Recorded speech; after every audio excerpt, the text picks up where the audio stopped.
चलिए, last class में कहां तक हमारा डिस्कशन हुआ था? बेसिक स्ट्रेंथ हम डिस्कस कर चुके थे। ठीक है, बेसिक स्ट्रेंथ पर हमने काफी क्वेश्चंस किए हैं, एसिडिक स्ट्रेंथ पर भी काफी क्वेश्चंस किए हैं, बाकी मॉड्यूल और ईएलपी में है। तो अभी हमारा जो मेन टारगेट रहेगा वो क्या रहेगा? मॉड्यूल। उसके बाद हम ईएलपी सॉल्व करेंगे। ठीक है, मतलब टॉपिक को जब भी करना है, थ्योरी पढ़ते पढ़ते करोगे तो क्वेश्चंस आसान लगेंगे, बन जाएंगे, पर यकीन मानिए जब आप रिवाइज करेंगे ना तो आपको लगेगा ही नहीं कि वो क्वेश्चन आपने किया था। लेकिन अभी जब आप कर रहे हैं तो नो डाउट आपको मल्टीपल टाइम्स नोटबुक खोलनी पड़ेगी, पर जब बाद में क्वेश्चन करोगे ना उतनी एफर्ट्स कम हो जाएंगे।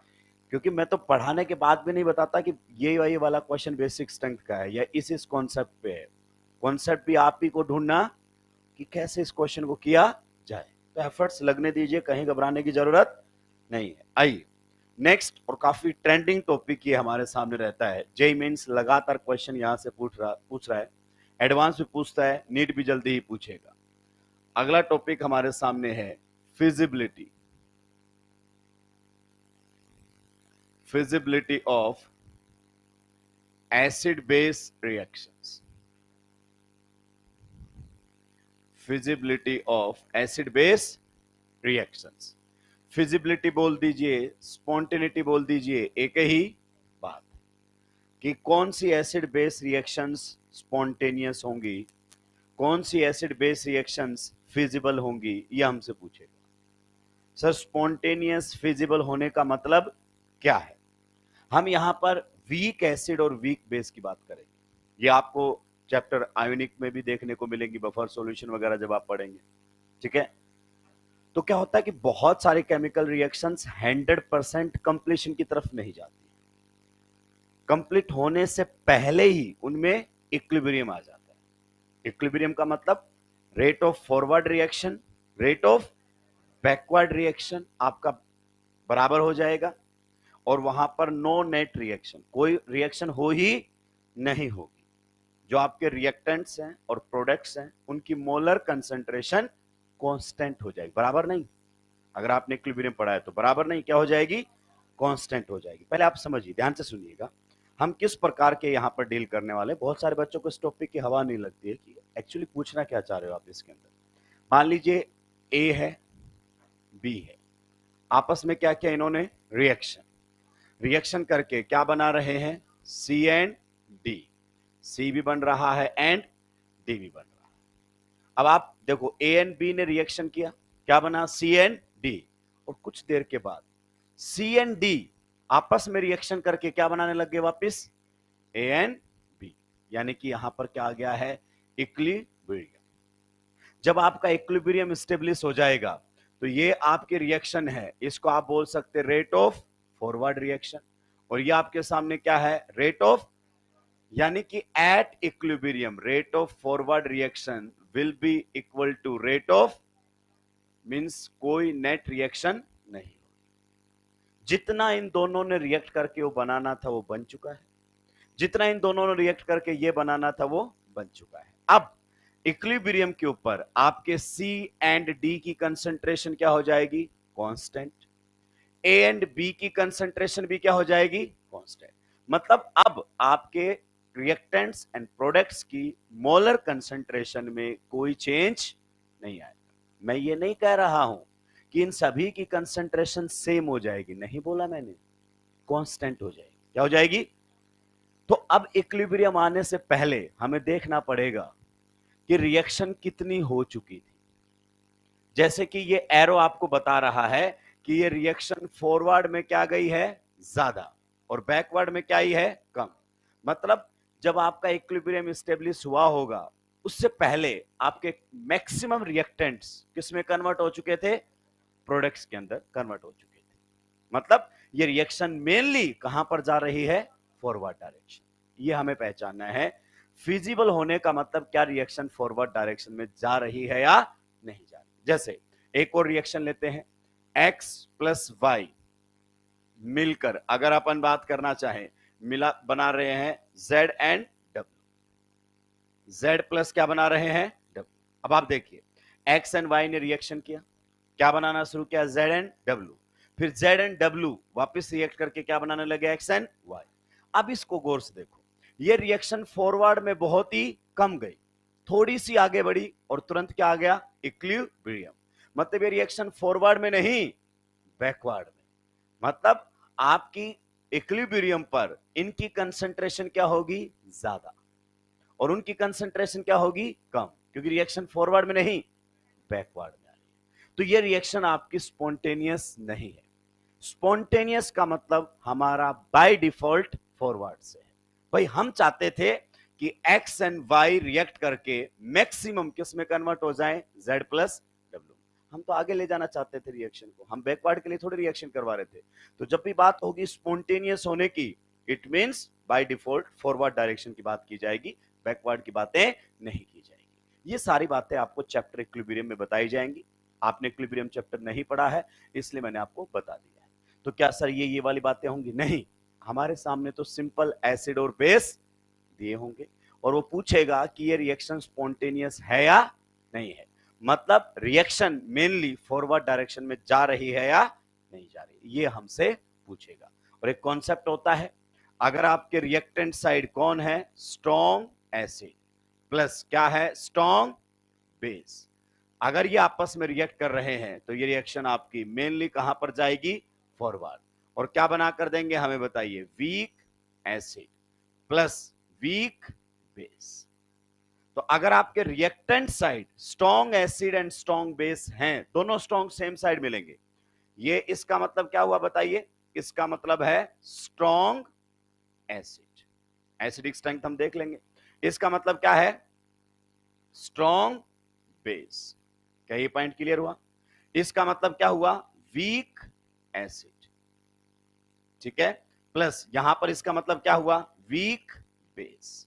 तो अगर आपके रिएक्शन में, ध्यान से सुनिए, strong acid and strong base reactant side है, किस साइड है, तो रिएक्शन फॉरवर्ड में जा रही होगी, मतलब इक्विलिब्रियम आने से पहले ये मैक्सिमम रिएक्ट कर चुके होंगे, ठीक है। अगर आपके reactant side weak acid and weak base आ गए, तो फिर रिएक्शन फॉरवर्ड में नहीं, बैकवर्ड में, और ऐसे रिएक्शन को हम क्या बोलेंगे, नॉन स्पॉन्टेनियस। क्या ये पॉइंट आपको क्लियर हुआ? एक बात और ध्यान रखिए, दोनों स्ट्रॉन्ग सेम साइड ही मिलेंगे, जिस साइड आपका स्ट्रॉन्ग एसिड है उसी साइड स्ट्रॉन्ग बेस, या तो दोनों रिएक्टेंट ही होंगे या फिर ये दोनों प्रोडक्ट। स्ट्रॉन्ग एसिड इधर आ जाए इस एरो के और स्ट्रॉन्ग बेस उधर आ जाए इस एरो के, तब भी नहीं होगा। ये दोनों इस एरो के, जो रिएक्शन का एरो होता है, इक्विलिब्रियम का एरो होता है, या तो उसके लेफ्ट साइड में ही होंगे या उसके राइट साइड, दोनों एक ही साइड होंगे, दोनों अलग अलग साइड नहीं होंगे। तो हमसे जब भी पूछेगा कौन सी एसिड बेस रिएक्शन स्पॉन्टेनियस है, कौन सी acid base reaction forward direction में जाएगी, तो सीधी सी बात है, जिसमें रिएक्टेंट साइड क्या होंगे, स्ट्रॉन्ग एसिड एंड, वो फॉरवर्ड में जाएगी, अदरवाइज रिएक्शन कहां आएगी, बैकवर्ड में। जितना लिखा है जल्दी से लिखेंगे, आगे बढ़ूंगा।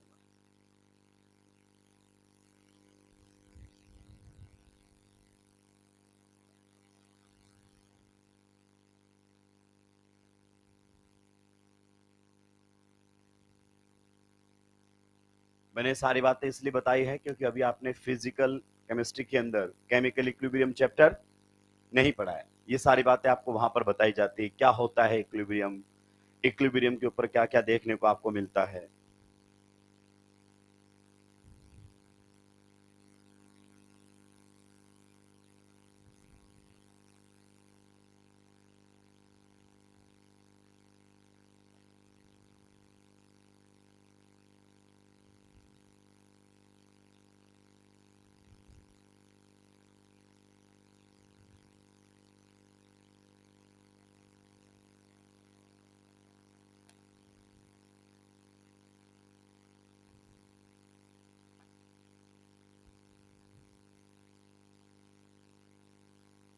सुलटा दिया है,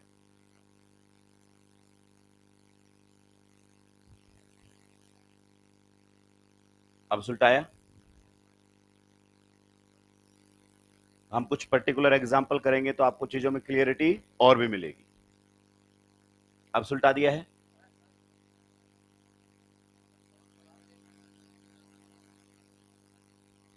केमिकल इक्विलिब्रियम में समझ में आएगा। जब इक्विलिब्रियम स्टेब्लिश हो जाता है तो रेट सेम हो जाता है, रेट का लिंक इस एरो से नहीं होता है।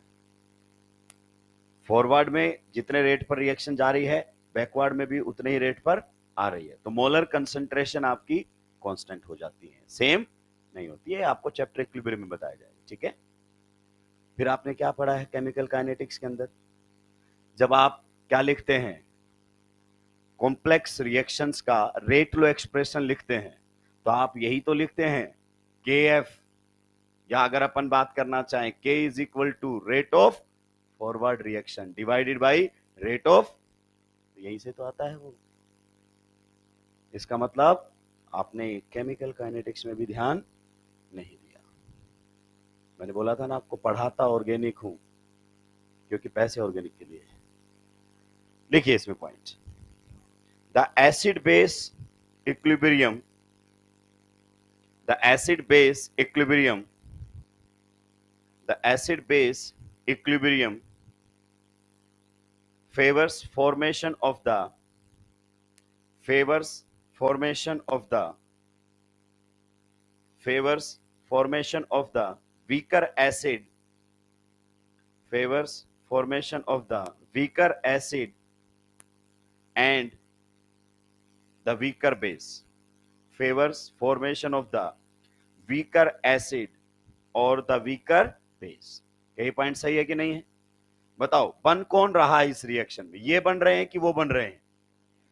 हमारे लिए तो फॉरवर्ड, तो कहता है रिएक्शन में week acid and weak base बनेंगे।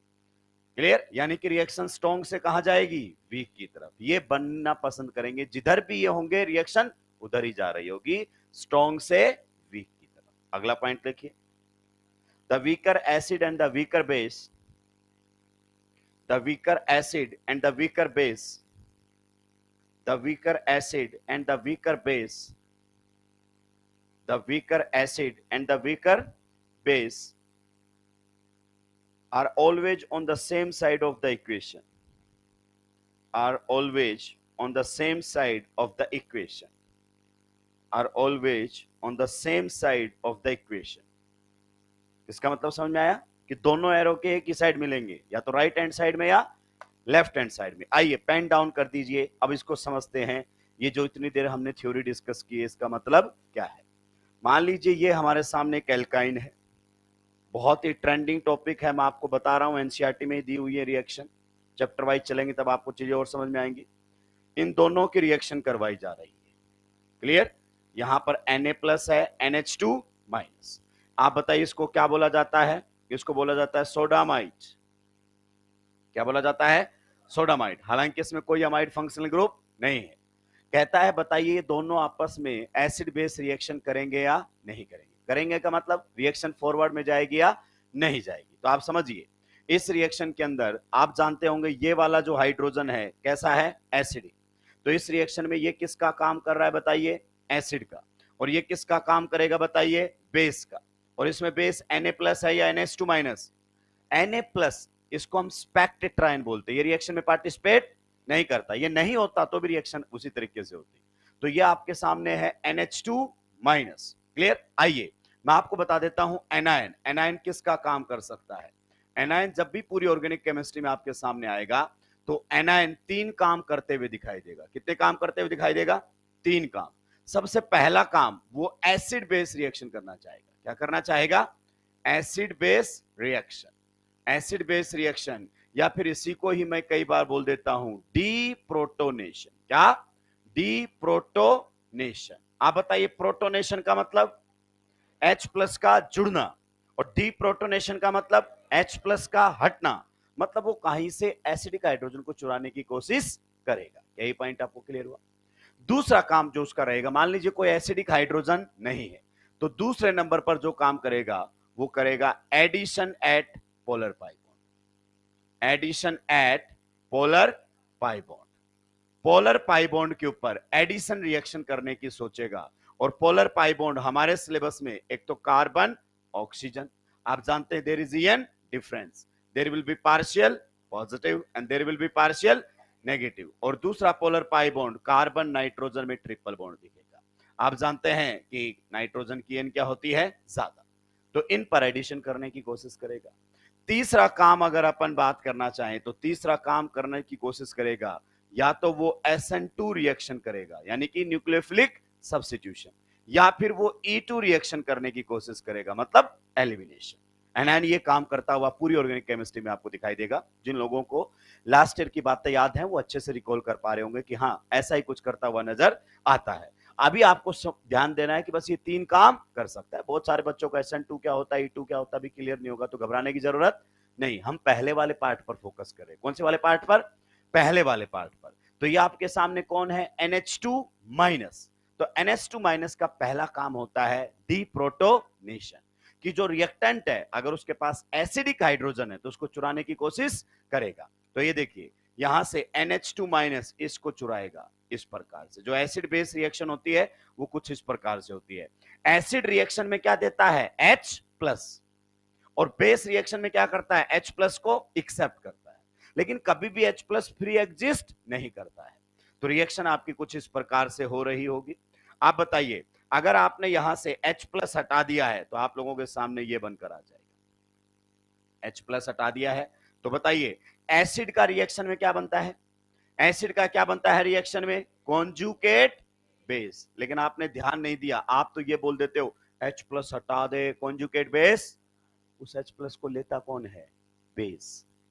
यानी कि बेस हटाता है उस H प्लस को, ऐसे हवा में नहीं हटता है वो। क्लियर? अब बताइए अगर आपका Na प्लस है, Na प्लस तो स्पेक्टेट्रन आयन है, पहले इस एनायन के साथ चिपका हुआ था, अब कार्बन पर नेगेटिव आ गया तो कार्बन से चिपक लिया, उसको कोई लेना देना नहीं है। दूसरा, जब NH2 माइनस ने H प्लस को एक्सेप्ट किया तो बताइए किस में कन्वर्ट हो जाएगा? वो अमोनिया में। तो ये आपके सामने अमोनिया बन जाएगा। आप बताइए बेस का रिएक्शन में क्या बनता है? तो आप बोलोगे सर बेस से तो बनता है कॉन्जुगेट एसिड। अब वो हमसे ये पूछेगा क्या ये एसिड बेस रिएक्शन स्पॉन्टेनियस है, मतलब क्या ये acid base reaction forward direction में जा रही है या नहीं जा रही है, हमें पूछेगा। तो हमें चेक करके बताना है। तो हम जानते हैं कि एसिड बेस रिएक्शन फॉरवर्ड में तभी जाएगी जब वो स्ट्रॉन्ग एसिड से वीक एसिड की तरफ जा रही है। तो इधर तो आपका एसिड देखो ये है, और इधर आपका जो एसिड है वो ये है, मतलब आपको इन दोनों की एसिडिक स्ट्रेंथ कंपेयर करनी पड़ेगी। तो आप ही बताइए अगर मैं एसिडिक स्ट्रेंथ कंपेयर करूं, क्या कंपेयर करूं? एसिडिक स्ट्रेंथ कंपेयर करूं, एक तो आपके सामने एल्काइन है, ये वाली आप लोगों के सामने एल्काइन है, क्लियर, और एक आप लोगों के सामने अमोनिया है। Can you tell me which one is a stronger acid? बताइए ये स्ट्रॉन्ग एसिड है या वो स्ट्रॉन्ग एसिड है? आप फिर से सोचिए। आप बोलोगे सर H प्लस हटा दो conjugate base, more will be the stability of conjugate base, more will be the acidic strength. तो देखो इसका कॉन्जुगेट बेस ये बना हुआ है कि नहीं बना हुआ है? बताइए नेगेटिव चार्ज आपका किस पर है? sp कार्बन पर, और इसका कॉन्जुगेट बेस ये बना हुआ। नेगेटिव चार्ज किस पर है? sp3 नाइट्रोजन पर। बताइए किसका कॉन्जुगेट बेस ज्यादा स्टेबल है? लीजिए अगर इसके कॉन्जुगेट बेस की बात की जाए तो इसका कॉन्जुगेट बेस ये है, इसके कॉन्जुगेट बेस की बात की जाए तो इसका कॉन्जुगेट बेस ये है। आप बताइए कौन सा ज्यादा स्टेबल है? नेगेटिव चार्ज sp कार्बन पर ज्यादा स्टेबल है या sp3 नाइट्रोजन पर ज्यादा स्टेबल है? Negative charge on more electronegative atom more stable. यानी कि स्टेबिलिटी ऑर्डर ये आया कि नहीं आया? आप बताइए कि नहीं बताइए। अगर स्टेबिलिटी ऑर्डर ये है तो एसिडिक स्ट्रेंथ का ऑर्डर भी यही होगा। इसका मतलब आपने पहचान लिया ये आपका कैसा एसिड है? स्ट्रॉन्ग एसिड है, और बनने वाला कैसा है? वीक एसिड है। तो क्या ये रिएक्शन स्पॉन्टेनियस है कि नहीं है? This reaction will go in forward direction, मतलब इक्विलिब्रियम अटेंड होने से पहले ये दोनों आपस में मैक्सिमम रिएक्ट करके ये बना चुके होंगे। मतलब इक्विलिब्रियम पर इनकी कंसंट्रेशन ज्यादा रहेगी या आपके प्रोडक्ट्स की कंसंट्रेशन ज्यादा रहेगी? प्रोडक्ट्स की कंसंट्रेशन ज्यादा रहेगी, रिएक्शन फॉरवर्ड डायरेक्शन में जाएगी मेनली। क्या ये पॉइंट आपको क्लियर हुआ? अब इसको दूसरे तरीके से पूछेगा, क्या NH2 माइनस, ध्यान से सुनना, क्या NH2 माइनस ये जो आपके सामने है कंपाउंड, इसका आयुपैक नेम बताओ क्या है? प्रोपाइन। सही बात है कि नहीं है? कितने कार्बन है? 3। बोलेगा क्या NH2 माइनस इस प्रोपाइन को डीप्रोटोनेट कर सकता है? डीप्रोटोनेट मतलब यहां से H प्लस हटा सकता है। हाँ H प्लस हटा सकता है, क्योंकि रिएक्शन कहां जा रही है? फॉरवर्ड डायरेक्शन में। ये अलग अलग तरीके हैं उसके पूछने के। आगे बात समझ में? चलिए अगला क्वेश्चन और देखते हैं, पहले ध्यान से चीजों को समझते हैं, ध्यान से चीजों को समझते हैं। अगला क्वेश्चन हमारे सामने ये है, रिएक्शन करवाई जा रही है किसके साथ? NaOH के साथ। आप सभी जानते हैं Na plus NOH minus, clear? तो इसमें रिएक्शन में ये किसका काम करेगा? एसिड का काम करेगा, और ये रिएक्शन में बेस का काम करेगा। क्लियर है सभी को ही? चलिए अगर इन दोनों के बीच में रिएक्शन हुई तो कैसे रिएक्शन होगी? Acid base reaction. आप बताइए यहां पर ये आपका कौन सा कार्बन है? sp carbon. sp कार्बन से जुड़ा हुआ हाइड्रोजन एसिडिक होता है, क्लियर? तो ये यहां से इसके इस वाले H को हटाने की कोशिश करेगा। अगर यहां पर एसिड बेस रिएक्शन हुआ तो बताओ एसिड का क्या बनेगा? Conjugate base. तो यहां पर कॉन्जुगेट बेस बन गया Na प्लस, स्पेक्टेट्राइन कोई लेना देना नहीं है। जब OH माइनस ने H प्लस को एक्सेप्ट किया तो बताइए किस में कन्वर्ट हो गया? H2O। तो आपके एसिड से तो बन गया है कॉन्जुगेट बेस, एंड आपके बेस से क्या बन गया है? Conjugate acid. हमसे पूछ रहा है क्या ये रिएक्शन फॉरवर्ड डायरेक्शन में जाएगी या नहीं जाएगी? तो हम तो जानते हैं कि एसिड बेस इक्विलिब्रियम फॉरवर्ड में तभी जाएगा जब वो स्ट्रॉन्ग से वीक की तरफ जा रहा हो, चाहे आप एसिड देख लेना चाहे आप बेस देख लेना। आप बताइए इधर हमारे सामने ये वाला एसिड दिया हुआ है, अब जल्दी से जल्दी आप बताएंगे, ये हमारे सामने एसिड है, और उधर कौन सा एसिड बना है? बताइए वाटर। क्या आप मुझे बता सकते हैं इन दोनों में से एसिडिक स्ट्रेंथ का ऑर्डर क्या रहेगा? क्या आप मुझे बता सकते हैं एसिडिक स्ट्रेंथ का ऑर्डर क्या रहेगा? तो आप जानते हैं यहां पर ये हाइड्रोजन किस कार्बन पर है? sp, और यहां पर ये हाइड्रोजन किस पर है? sp3 oxygen. और एक पॉइंट लिखा था, hydrogen attached on more electronegative atom is more acidic. आप कॉन्जुगेट बेस बनाओगे तो इसका कॉन्जुगेट बेस ये रहा, और इसका कॉन्जुगेट बेस ये रहा। नेगेटिव चार्ज की स्टेबिलिटी से चेक कर सकते हो, लेकिन आपको मालूम होना चाहिए hydrogen attached to the more electronegative atom is more acidic. आप बताइए किसकी एन ज्यादा है? sp कार्बन की या sp3 ऑक्सीजन की? sp3 ऑक्सीजन की। sp कार्बन sp3 नाइट्रोजन से आगे जाता है, ऑक्सीजन से नहीं। मतलब this is the order of acidic strength. कहना क्या चाहते हो सर? मैं ये कहना चाहता हूं इस बार ये क्या है? वीक एसिड, और जो बन रहा है वो क्या है? Strong acid. तो ये रिएक्शन बताइए फॉरवर्ड में जाएगी या बैकवर्ड में? बैकवर्ड में। मतलब ये रिएक्शन स्पॉन्टेनियस नहीं है। इसका मतलब OH माइनस प्रोपाइन से H प्लस नहीं चुरा सकता। आपको ऐसे समझाया जाता है एनायन का पहला काम एसिड बेस, एनायन आएगा H प्लस चुराएगा, एनायन आएगा H प्लस। हर एनायन की औकात नहीं है वो H प्लस चुरा ले। जैसे इसका H प्लस NH2 माइनस बहुत आसानी से चुरा सकता है। Means reaction will go in forward direction. मतलब ये जो हाइड्रोजन है ये एसिडिक हाइड्रोजन है, किसके लिए? NH2 माइनस के लिए। पर ये जो हाइड्रोजन है ये एसिडिक नहीं है, किसके लिए? OH माइनस के लिए। तो हर हाइड्रोजन एसिडिक नहीं होता हर बेस के लिए। वो कब एसिडिक कहोगे? जब वो एसिड बेस रिएक्शन फॉरवर्ड में जा रही हो। तो अगर आपने NaOH डाला तो यहां से H प्लस नहीं हटेगा आपका, लेकिन पीछे वाले में NH2 माइनस डाला तो H प्लस हट जाएगा, reaction will go in forward direction. आइए एक एग्जांपल और। दोस्तों ये सारे एग्जांपल बेहद इंपॉर्टेंट हैं, आपको पता भी नहीं चलेगा कि एग्जामिनर कहां पर इनका इस्तेमाल करेगा। ये हमारे सामने है कौन? बताइए, फिनोल। अब इसकी रिएक्शन हम करवाना चाहते हैं किसके साथ? NaOH के साथ। So this is Na plus NOH minus. Acid base reaction इन दोनों के बीच में होगी। आप बताइए in this reaction it will be acting as an acid and it will be acting as a base. सही बात है कि नहीं है? तो बेस क्या करेगा? इसके एसिडिक हाइड्रोजन को चुराएगा, हिड्रोलाइटिकली बॉन्ड टूटता है, यहां से H प्लस की फॉर्म में बाहर निकलेगा।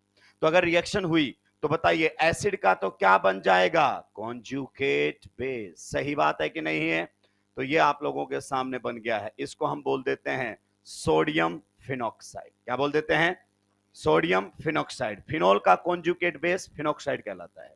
क्लियर? तो ये आपके सामने बनकर आ गया है कौन? Conjugate base. पक्का? जी हाँ। आप बताइए बेस का क्या बनेगा? Conjugate acid. तो ये वाटर बन जाएगा कॉन्जुगेट एसिड। अब आपको बताना है इधर एसिड फिनोल है, इधर एसिड कौन है? फिनोल है, ये लीजिए आपके सामने, और उधर एसिड कौन है आपका? वाटर। बताइए दोनों में से किसकी एसिडिक स्ट्रेंथ ज्यादा है? फिनॉल एंड वाटर में से कौन स्ट्रॉन्गर एसिड है? सर मुझे नहीं चमक रहा है, तो कॉन्जुगेट बेस की स्टेबिलिटी चेक कर लेना। इसका कॉन्जुगेट बेस बता, इसका कॉन्जुगेट बेस कौन बनेगा? Phenoxide ion. बन गया है नेगेटिव चार्ज यहां।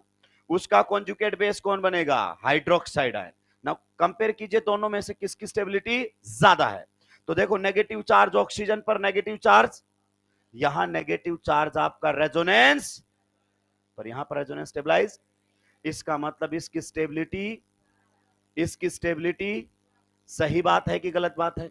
इसका मतलब इसकी एसिडिक स्ट्रेंथ सही बात है कि गलत बात है? इसका मतलब आपकी रिएक्शन कहां से कहां जा रही है? कहां से आपकी रिएक्शन जा रही है? स्ट्रॉन्ग एसिड से किसकी तरफ? वीक एसिड की तरफ। Means this reaction will be spontaneous. Means OH minus is capable to remove H plus ion from phenol, but it is not capable to remove H plus ion from propyl. क्या ये point आपको समझ में आया? आपको पता है, अब मैं आपको दूसरी बात भी बोल सकता हूं।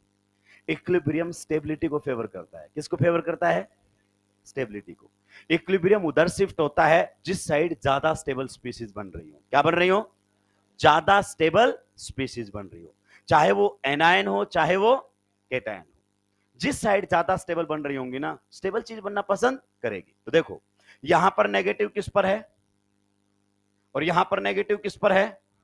बताइए which anion is more stable, this one और दिस वन? ये ज्यादा स्टेबल है, इसलिए रिएक्शन फॉरवर्ड में नहीं, मोर स्टेबल एनायन की तरफ आ रही, पीछे की तरफ। इधर देखो ध्यान से, यहां नेगेटिव चार्ज किस पर है? OH माइनस, और यहां पर फिनॉक्साइड है। बताओ, आपने खुद नहीं बोला इन दोनों में से स्टेबिलिटी किसकी ज्यादा है? तो देखो जो आपका रिएक्शन है वो फिनॉक्साइड आयन की तरफ जा रहा है कि ये कम स्टेबल एनायन है, और ये तो जो ज्यादा स्टेबल है उसकी तरफ रिएक्शन जाएगी, स्टेबल चीज बनना पसंद करती है। तो वही तो है, एसिडिक स्ट्रेंथ आप एनायन की स्टेबिलिटी से ही तो दे रहे हो। जिस साइड आपका स्ट्रॉन्ग एसिड होगा उसके अपोजिट साइड आपका मोर स्टेबल एनायन होगा, क्योंकि ये आपका एसिड है और ये इसका कॉन्जुगेट बेस है। ये ज्यादा स्टेबल है इसीलिए बनना पसंद करेगा। तो कहीं से भी देख लेना, आप एसिडिक स्ट्रेंथ से देख लेना, वो नहीं देखना चाहते हो तो एनायन की स्टेबिलिटी से देख लेना। जिस साइड एनायन ज्यादा स्टेबल बन रहा होगा इक्विलिब्रियम, उधर ही शिफ्ट हो जाएगा। यही पॉइंट आपको समझ में आया? जल्दी से नोट डाउन करेंगे, आगे बढ़ेंगे। तो बहुत ही जल्दी ये क्वेश्चन पूछा जाएगा कि बेस देगा और आपसे पूछेगा ये बेस किसको डीप्रोटोनेट कर सकता है और किसको नहीं कर सकता। मतलब आपसे पूछ रहा होगा कि कौन सी एसिड बेस रिएक्शन स्पॉन्टेनियस है और कौन सी एसिड बेस रिएक्शन स्पॉन्टेनियस नहीं है। आज तक ये क्वेश्चन नहीं आया है इस तरीके का, और एग्जामिनर हमेशा ही नए कॉन्सेप्ट के साथ आता है।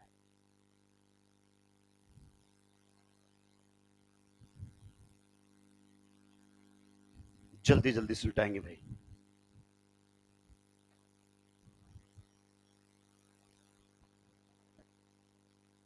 ऐसे नहीं चला रखा क्या? मत रखा है।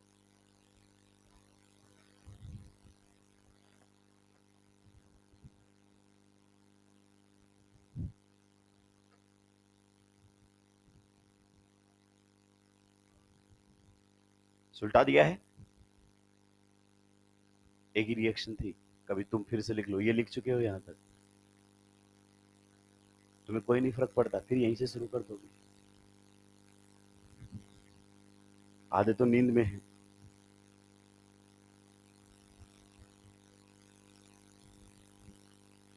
कम से कम 15-16 साल के तो सब हो गए होंगे, तब नींद से जग जाओ। 15-16 के नहीं, वो बहुत जल्दी पहुंच गए, वो सो सकते हैं, 1-2 साल उनके पास समय है।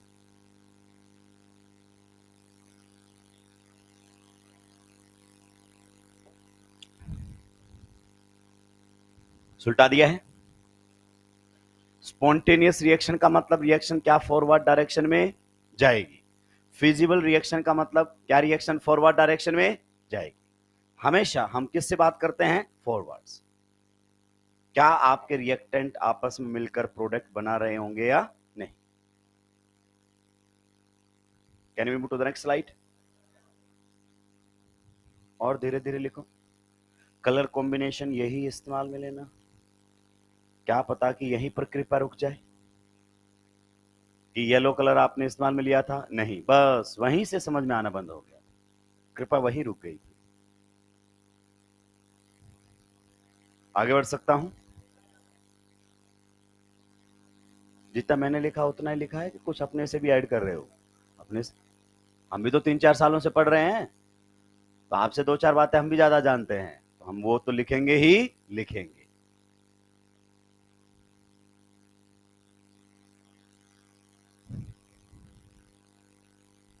पहली क्लास भर भर के एब्सेंट, उठ नहीं पाते हैं सर, नींद नहीं खुलती है सर, लेट तक सोए थे। जब आप गलती से अगर आपका सिलेक्शन हो गया ना, तो आपको पता चलेगा 5 साल आपके जीवन में आराम, और उसके बाद तो बिल्कुल नहीं है। हमें मोटिवेशन की जरूरत नहीं है। मास्टर टाइम पर आता है, क्या करे, बेचारे की नौकरी है। 2-3 दिन नहीं आए तो फायर कर दिया जाएगा, फिर दूसरी जगह नौकरी ढूंढता फिरेगा। तो आप देखना, कभी भी नौकर लेट, डॉक्टर कभी ओपीडी में लेट नहीं होता, पेशेंट लेट हो जाता है कई बार। प्राइवेट की बात कर रहा हूं, सरकारी में तो कई बार वो पहुंच चुका होता है ऊपर, रास्ते में उसको जाता हुआ मिलता है कि डॉक्टर साहब मैं निकल लिया हूं, जाने का कोई मतलब नहीं है।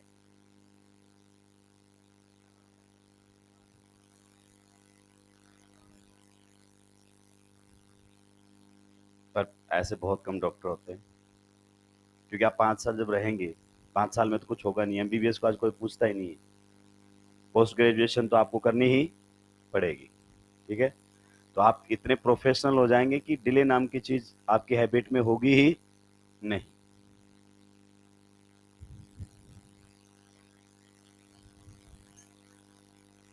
रेपुटेशन भी होती है ना, जैसे टीचर्स की होती है वैसे डॉक्टर की भी होती है। आप जहाँ जिस भी सिटी में काम करेंगे, 3-4 साल में आपका नाम लोग जानने लगेंगे, अच्छे कारणों से या फिर बुरे कारणों से। मान लीजिए आप बहुत पंचुअल हैं, बहुत ही प्रोफेशनल हैं, तो जो भी होगा सब रिकमेंड करेंगे आपको कि भाई उसके यहाँ चले जाओ, पैसे तो देख लेगा, पर ट्रीटमेंट अच्छा है। और अगर आप टाइम पर नहीं पहुंचे या केयरलेस हैं, तो सीधे बोलेंगे उसके पास ले जाने से बढ़िया घर पे इंतजार कर लो, वहां भी जाके मरना ही है, और यहाँ भी कम से कम आपकी आंखों के सामने तो मरेगा। तो वो दोनों हो जाते हैं। मैंने समझा दिया है, तू और एक्सप्लेन मत कर उसको, राक्षस। माना सब्जेक्ट नहीं समझा पाता हूँ, ये तो ठीक से समझा लेता हूँ मैं।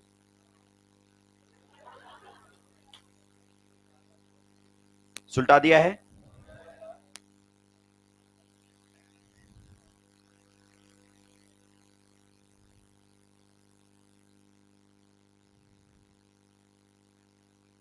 यानी कि हम एनायन की टर्म्स में भी बातें कर सकते हैं और केटायन की टर्म्स में भी बातें कर सकते हैं, क्योंकि अभी आपका जो बेस था ना वो एनायन था। अगर आपका बेस न्यूट्रल हुआ तो H प्लस के लेने के बाद पॉजिटिव चार्ज आएगा उस पर, जैसे वाटर हुआ, अमोनिया हुआ। तो जिस साइड ज्यादा स्टेबल आयन बन रहा होगा, रिएक्शन उसी साइड जा रही होगी। नोट लगाकर इस पॉइंट को भी लिख दीजिए।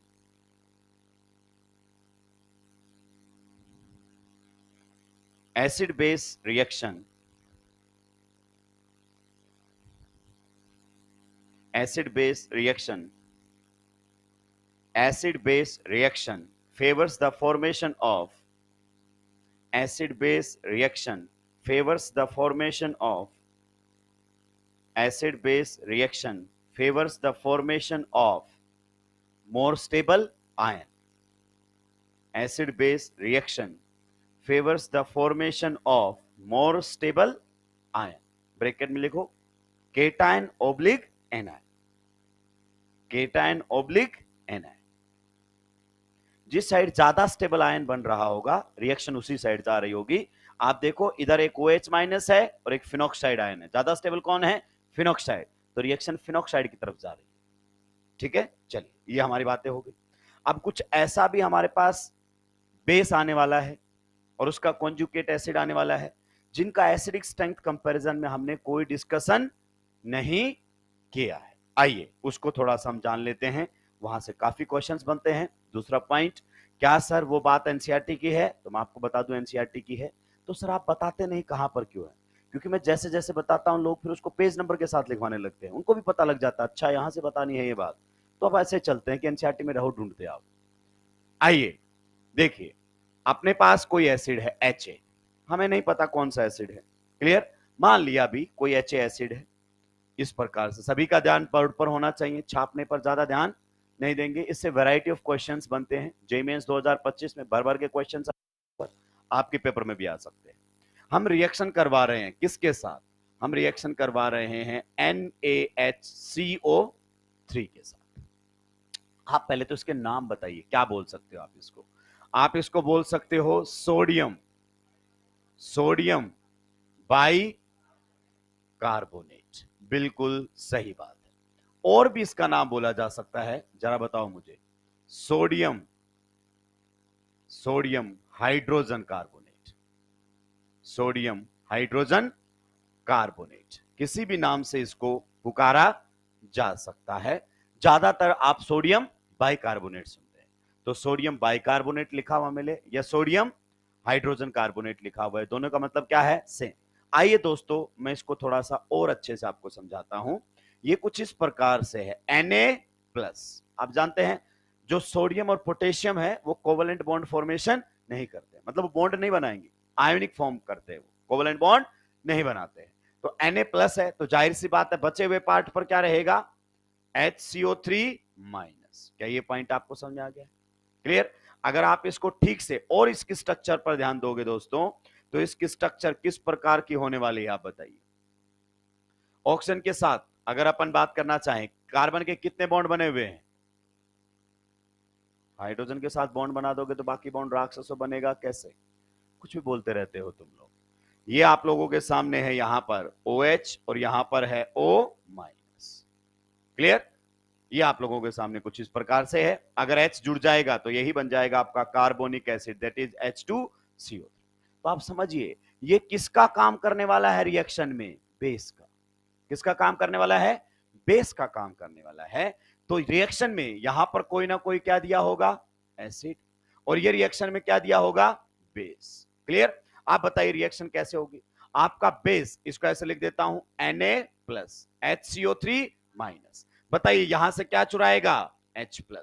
बॉन्ड होमोलेटिकली टूटेगा कि हिट्रोलेटिकली, हिट्रोलेटिकली। H+ बनकर बाहर जा रहा है, जब आयन बनते हैं तो हिट्रोलेटिक बॉन्ड फ्यूजन होता है, तो रिएक्शन आपकी होगी इस प्रकार से। आप बताइए आपके एसिड का क्या बनेगा, कॉन्जुगेट बेस, पक्का, जी हां।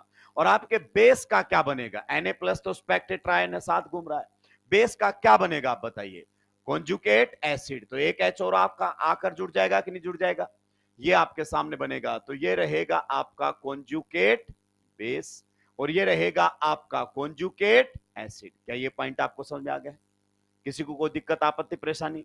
ये यहां पर किसका काम कर रहा है बताओ, बेस का। तो बेस का तो क्या बन गया है, कॉन्जुगेट एसिड, और आपके एसिड का क्या बन गया है, कॉन्जुगेट बेस। सर इसके एक बार स्ट्रक्चर बना दोगे, जी हां, कहीं कोई दिक्कत नहीं है। ये देखो, ये आप लोगों के सामने इसकी क्या बन गई है, स्ट्रक्चर। और अब आपको समझ में भी आ गया होगा कि O- ने यहां से H+ को चुराया, तो ये रिएक्शन आपकी हो गई है। हमसे पूछेगा क्या ये रिएक्शन स्पॉन्टेनियस है या नहीं है, मतलब क्या ये रिएक्शन फॉरवर्ड डायरेक्शन में जाएगी या नहीं जाएगी। सर हम कैसे बताएं, क्योंकि इधर जो आपका कॉन्जुगेट एसिड बना है इसको बोलते हैं हम कार्बोनिक एसिड, क्या बोलते हैं, इनऑर्गेनिक में भी आएगा, इसका नाम होता है कार्बोनिक एसिड। हम तो जानते ही नहीं इसके बारे में कि ये आपका स्ट्रॉन्ग एसिड है या फिर वीक एसिड।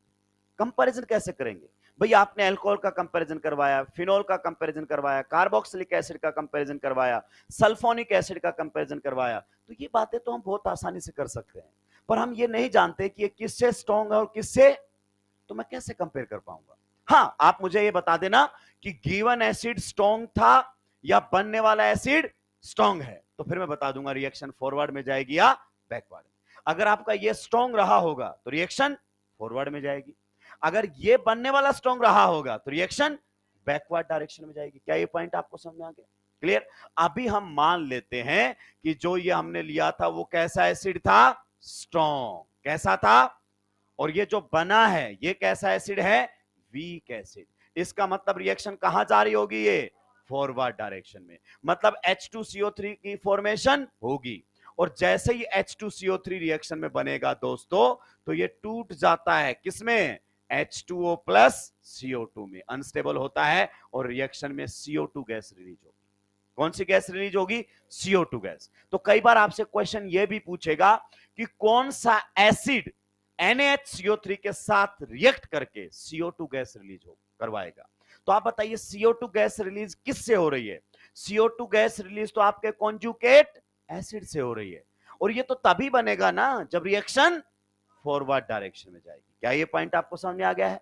इसका मतलब क्वेश्चन को दूसरे तरीके से पूछा जा सकता है कि फिजिबिलिटी ना पूछकर ये पूछे कौन सी रिएक्शन में CO2 गैस रिलीज होगी। पूछा जा सकता है कि नहीं पूछा जा सकता है? इनडायरेक्टली यही पूछ रहा है कि कौन सी रिएक्शन फॉरवर्ड में जाएगी, क्योंकि ये बनेगा तभी तो ये वाटर और CO2 में टूटेगा। मैं आपको याद दिला देता हूं, कुछ जुगाड़ आपने जीवन में पढ़े होंगे कि एक ही कार्बन के ऊपर जब क्या जाते हैं दो OH, तो हम वहां से क्या रिलीज कर देते हैं? वाटर। तो ये बन गया वाटर और बचा हुआ क्या बन गया है? CO2। क्या ये पॉइंट आपको क्लियर हुआ? फिर एग्जामिनर दूसरा तरीका, अब समझो, ये जेई एडवांस के क्वेश्चंस हैं। जेई ने एक बार क्वेश्चन पूछा, in which reaction CO2 gas will be released. एकदम नया क्वेश्चन था बच्चे के लिए। ठीक है, उस साल उनसे हुआ नहीं हुआ कोई फर्क नहीं पड़ता, अगली साल मास्टर ने करवाना शुरू कर दिया कि देखो जब रिएक्शन स्पॉन्टेनियस होगी तो फॉरवर्ड में जाएगी, फॉरवर्ड में जाएगी तो H2CO3 बनेगा और H2CO3 से ही आपका CO2 रिलीज हो रहा है। क्लियर? एग्जामिनर ने अगली बार दूसरा क्वेश्चन पूछा, कार्बोक्सिलिक एसिड दे दिया इधर, उसमें भी कार्बन और इसमें भी कार्बन। फिर पूछा कि बताओ जो CO2 गैस रिलीज होगी उसमें कार्बन कहां से आएगा? तो जो अब तक पढ़ा हुआ था वो क्या हो गया? फेल हो गया। अलग लेवल का एग्जामिनर है जेई एडवांस वाला, रट के नहीं जा सकते उसके सामने। आप समझिए, मुझे बताइए, जो आपका CO2 गैस रिलीज हो रहा है उसमें ये जो कार्बन है, ये जो कार्बन है, ये कहां से आया है? कार्बोनिक एसिड से। और ये कहां से बना है? आपके बेस से ही तो बना है। इसने तो केवल क्या दिया है? अपना H प्लस आयन, और कुछ भी नहीं दिया है। तो जो आपका CO2 में कार्बन गया है वो कार्बन आपके बेस का है। किसका है? बेस का। क्योंकि इस रिएक्शन में एसिड ने तो केवल अपना H प्लस दिया है, और कॉन्जुगेट एसिड से CO2 गैस रिलीज हुई है जो कि किससे बनकर आया? आपके बेस से। बेस से ही तो क्या बनता है? Conjugate acid. क्या ये पॉइंट क्लियर हो गया? तो कई बार हमसे पूछेगा कहां से कार्बन निकल रहा है, CO2 में कार्बन कहां से आ रहा है? तो कार्बन आपके बेस से आ रहा है। क्या ये पॉइंट क्लियर हुआ? तीसरा क्वेश्चन आपसे सोल्यूबिलिटी रिलेटेड पूछता है। किससे रिलेटेड पूछता है? Solubility related. कि बताइए कि किसके अंदर आपका NaHCO3 सोल्यूबल होगा और किसके अंदर यह सोल्यूबल नहीं होगा। तो जाहिर सी बात है, अगर रिएक्शन फॉरवर्ड डायरेक्शन में जा रही होगी तो उसमें वो सोल्यूबल हो जाएगा, या रिएक्शन बैकवर्ड डायरेक्शन में जा रही होगी तो सोल्यूबल नहीं होगा। तो उस टाइप के क्वेश्चंस भी आपको देखने को मिलेंगे। पहले आप इतना लिखिए, फिर मैं आगे बात करूंगा।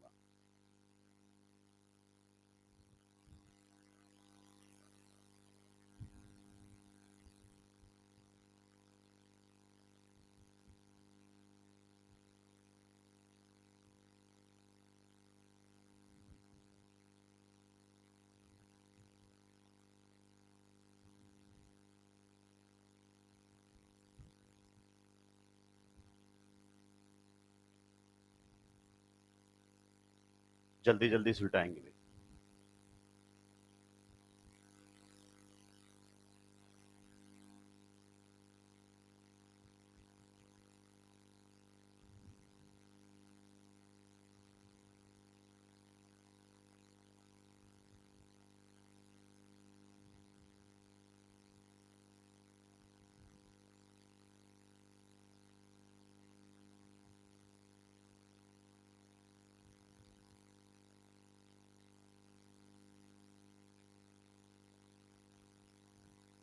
ये जितनी भी बातें मैंने बोली हैं वो मैं नोट में लिखवाऊंगा,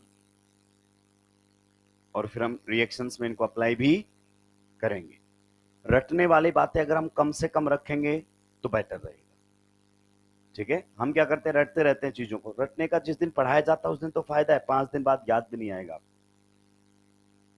समझ के चीजों को याद करोगे, याद रखना आसान होता है। सुलटा दिया है, लिखिए। अच्छा, येलो कलर नहीं होगा क्या?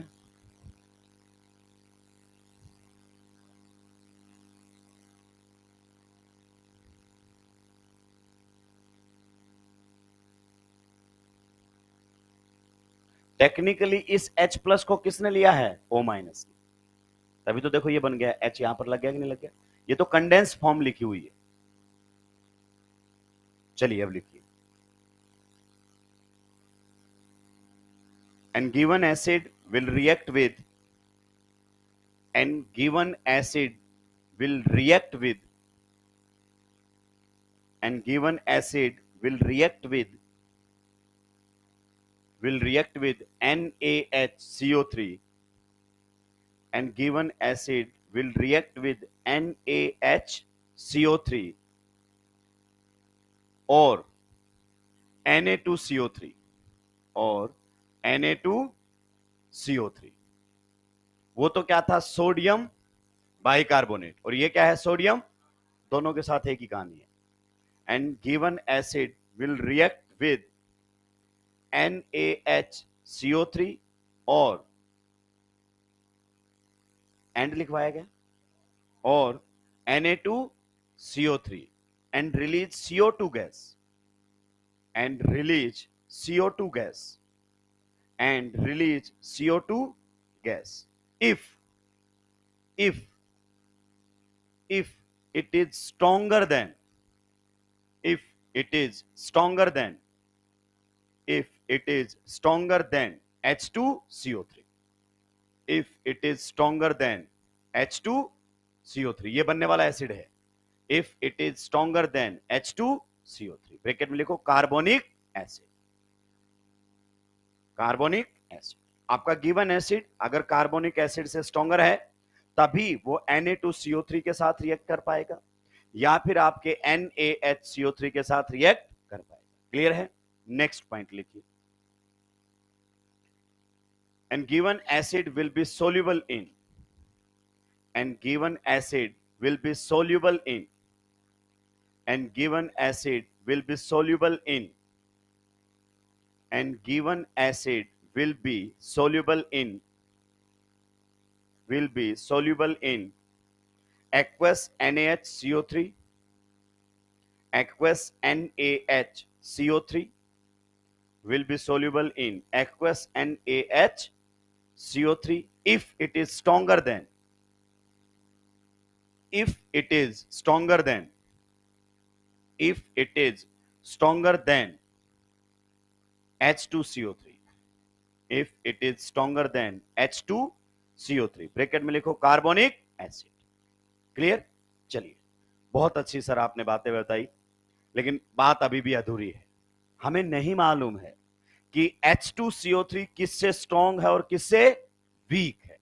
दोस्त मैं एक ही लाइन में खत्म करूंगा, कोई बहुत लंबी चौड़ी सीरीज आपके सामने लिखवाने वाला नहीं। क्लियर?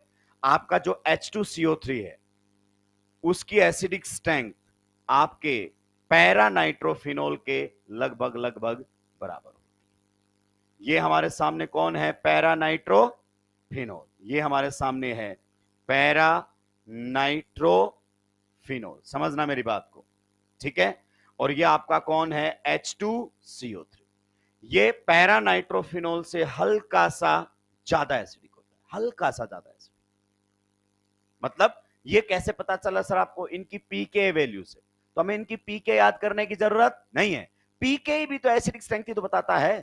तो आपका जो H2CO3 है वो पैरानाइट्रोफिनोल के से हल्का सा ज्यादा एसिडिक होता है। तो आप ये सोचो, जब भी आपके सामने H2CO3 कहीं भी रिएक्शन में आ जाएगा तो उसकी जगह हम क्या रख देंगे? पैरानाइट्रोफिनोल।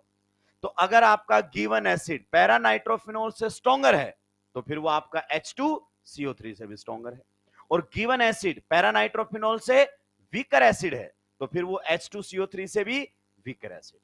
क्लियर? अब आप मेरे कुछ सवालों के जवाब दे देना। आपके जो कार्बोक्सिलिक एसिड्स होते हैं, क्या होते हैं? Carboxylic acid. एंड अगर मैं आपसे पूछना चाहूं H2CO3 में से बताइए किसकी एसिडिक स्ट्रेंथ ज्यादा होगी, तो इसकी जगह आप क्या सोचो? पैरानाइट्रोफिनोल।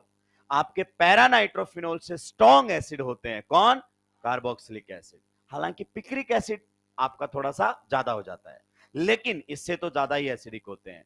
इसका मतलब आपका इसकी एसिडिक स्ट्रेंथ H2CO3 से ज्यादा होगी। अगर हमारे सामने कौन आ जाता है? Sulphonic acid. कौन आ जाता है? Sulphonic acid. आप बताइए सल्फोनिक एसिड तो कार्बोक्सिलिक से भी स्ट्रॉन्गर एसिड होता है, सही बात है कि नहीं है? तो आपकी जाहिर सी बात है H2CO3 से तो स्ट्रॉन्गर होगा ही होगा, तो इसमें रटने की बात ही नहीं है। रटना है तो केवल ये पॉइंट रटना, उसके अलावा कुछ रटने की जरूरत नहीं है। तो यही एसिड्स आपके सामने दिखाई देते हैं।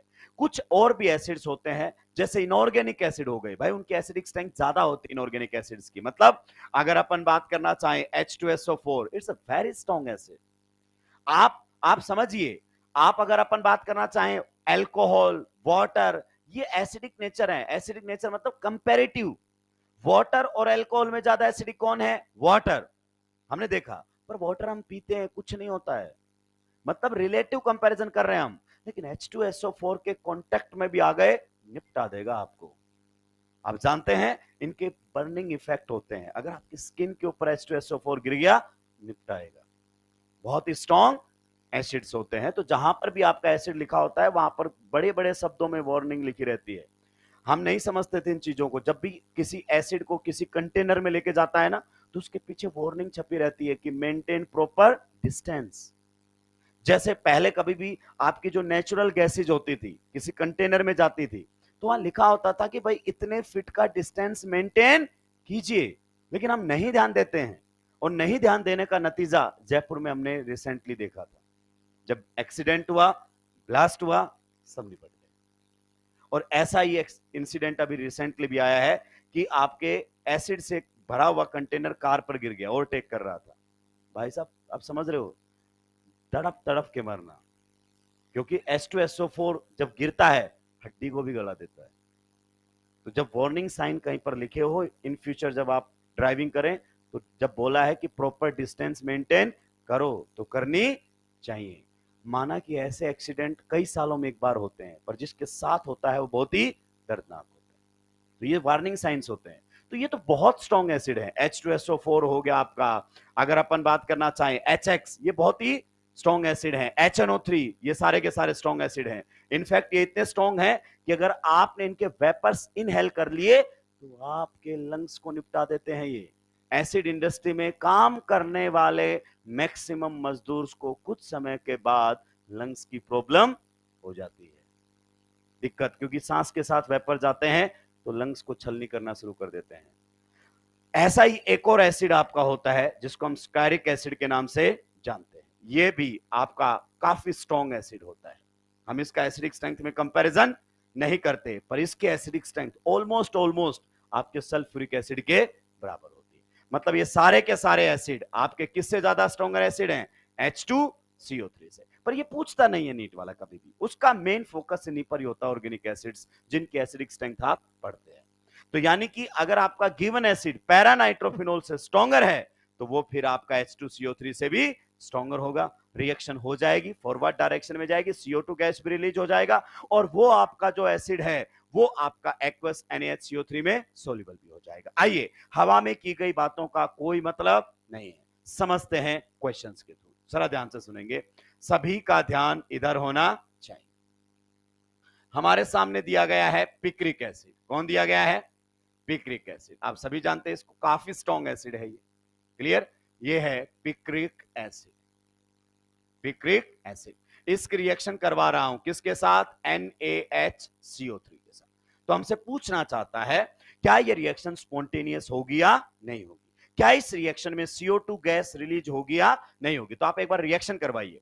आप जानते हैं ये Na plus HCO3 minus, in this reaction it will be acting as an acid and this will be acting as a base। सही बात है कि नहीं? आप बताइए, बेस क्या करेगा? एसिडिक हाइड्रोजन चुराएगा। ऐसी तो रिएक्शन होती है एसिड बेस। क्लियर? अगर रिएक्शन आपकी इस प्रकार से हुई तो बताइए ऑक्सीजन पर कैसा चार्ज आ जाएगा? नेगेटिव। आप बताइए एसिड का क्या बन जाएगा दोस्त मेरे? एसिड का क्या बन जाएगा? Conjugate base. सही बात है कि नहीं है? यहां पर कौन लगा हुआ है? NO2। यहां पर कौन लगा हुआ है? NO2। यहां पर कौन लगा हुआ है? NO2। Na प्लस यहां जाएगा, Na प्लस एनाइन ढूंढता, उसको कोई लेना देना नहीं है। अब बताइए, जब इसने H प्लस को एक्सेप्ट किया होगा तो यहां पर क्या बन गया होगा? H2CO3। अब हमें देखना है, ये है हमारे सामने कॉन्जुगेट एसिड। हम ये चेक करना चाहते हैं क्या ये रिएक्शन आगे की तरफ जाएगी या नहीं जाएगी। तो हमें चेक करना पड़ेगा कि पिक्रिक एसिड और आपके कार्बोनिक एसिड में से कौन सा स्ट्रॉन्गर एसिड है। लेकिन सर हमने तो इसके एसिडिक स्ट्रेंथ कंपैरिजन किसी से किया ही नहीं है। तो दोस्त मैं यही तो कह रहा हूं, ये जब भी आए पीछे ब्रैकेट में क्या लिख लो, पैरा नाइट्रोफिनॉल, इसके साथ कंपेयर करो। आप कार्बोनिक एसिड के साथ कंपेयर ही मत कीजिए। आप बताइए पिक्रिक एसिड और पैरा नाइट्रोफिनॉल में से किसके एसिडिक स्ट्रेंथ ज्यादा है? Picric acid. पहली बात देखो दोनों क्या है, फिनोल, और इसमें कितना माइनस आर वाला है, एक, और इसमें कितने माइनस आर वाले हैं, तीन, तो इसकी एसिडिक स्ट्रेंथ ज्यादा, हमने कंपेयर किया है। इसका मतलब आप ये कहना चाहते हो ये कैसा एसिड है और ये कैसा एसिड है, वीक, मतलब ये रिएक्शन स्पॉन्टेनियस है, will go in forward direction, मतलब ये बनेगा और ये बनने के बाद किस में टूटेगा, H2O plus CO2। सही बात है कि नहीं है? So in this during this reaction CO2 gas will be released। आप बताइए जो CO2 गैस में कार्बन गया है वो यही तो कार्बन है मेरे भाई, रटने की क्या जरूरत है इसके अंदर, यही तो कार्बन है। किसी को कोई दिक्कत आपत्ति परेशानी होनी भी नहीं चाहिए, means the reaction is spontaneous. Next अगर अपन बात करना चाहें, मान लीजिए हमारे सामने कुछ इस प्रकार का क्वेश्चन है, अभी तक आपको कंफ्यूजन नहीं आए, अब आपको कंफ्यूजन धीरे धीरे आने शुरू हो जाएंगे। ये हमारे सामने है NaHCO3, क्लियर, यहां पर है Na प्लस, यहां पर है HCO3 minus, you know that this will be acting as an acid and this will be acting as a base. सही बात है कि नहीं है? तो एसिड बेस रिएक्शन होगी। बताइए थोड़ा सा एसिड बेस रिएक्शन कैसे होगी, एरो के साथ बताइए, किसके साथ बताइए, एरो के साथ। तो आप जानते हैं एनायन यहां से किसको चुरा लेगा, आपके H प्लस को। मैं यहां पर बढ़िया तरीके से मेंशन कर देता हूं ताकि आपको रटने की जरूरत ही ना पड़े। तो यहां से H प्लस चुरा ले जाएगा। आप बताइए एसिड का रिएक्शन में क्या बन जाता है, कॉन्जुगेट बेस। तो ये आपके सामने बनकर आ गया है, कौन दोस्त मेरे, कॉन्जुगेट बेस, पक्का। आप बताइए ये क्या था, बेस, बेस का क्या बन जाएगा, कॉन्जुगेट एसिड H2, अगर अपन बात करना चाहें CO3।